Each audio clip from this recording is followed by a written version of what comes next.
Put a little bit of the rub, nigga, I gotta be safe. Let's get to sports talk.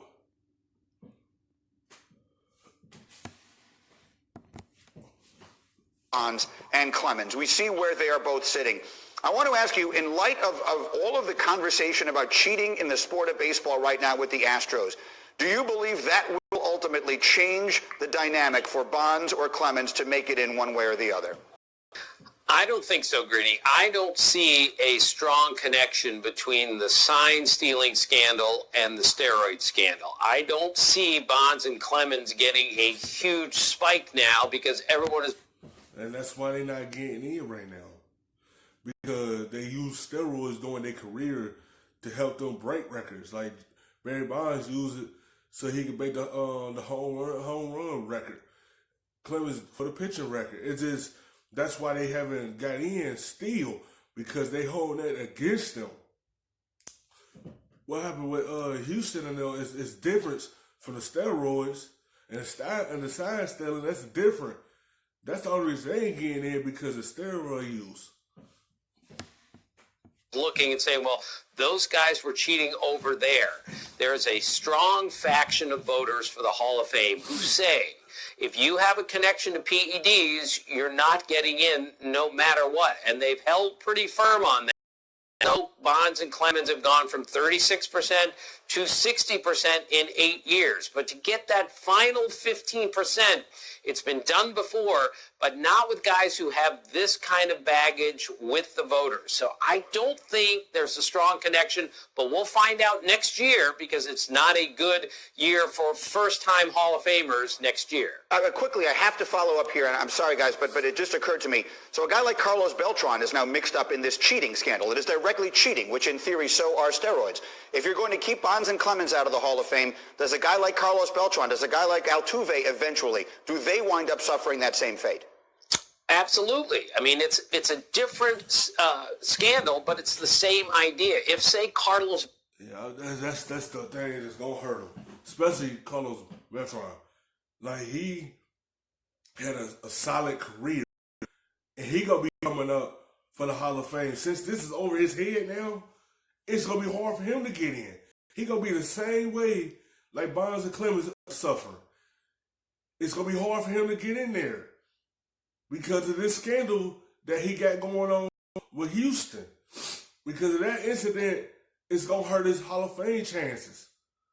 Because he got the baggage that's coming with it, and it's going to be hard for him to get voted in.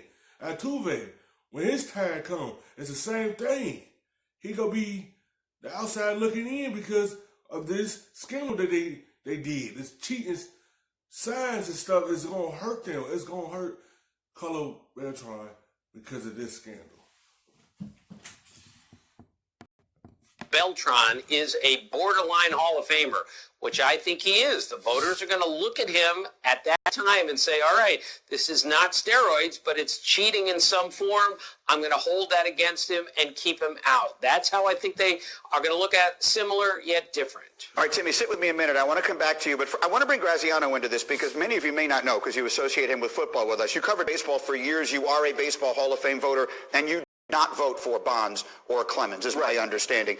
Does the Astros thing in any that you're thinking? On Bonds and Clemens? Yes. No, I don't think it changes it at all. Like, if I'm still voting, and it's been a while since I covered, so I'm still voting on guys I covered, but that won't always be true. If I were still voting at the time the likes of, Beltran and Altuve and those guys came up, I'd have to assess that separately. But no, it does not make me think just because, there's a whole bunch going on, it's okay the cheating these guys did, and I'm over that. I've held firm on that, as Tim has said, and I don't see any reason. I've wondered for a long time, when Bonds and Clemens get to their final year, as Walker did this year, which means 2 years from now, I'm guessing that some people will say, okay, we made them wait it out as long as we could, but we will ultimately put them in. How will you vote?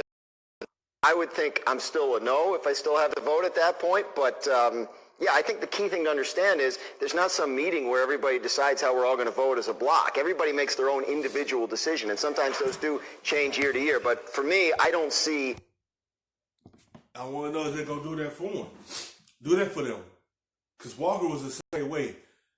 Like, he kept getting turned down for the Hall of Fame for a very long time. Then they just finally let him in. I want to know they're going to do that for Barry Bonds and Clemens.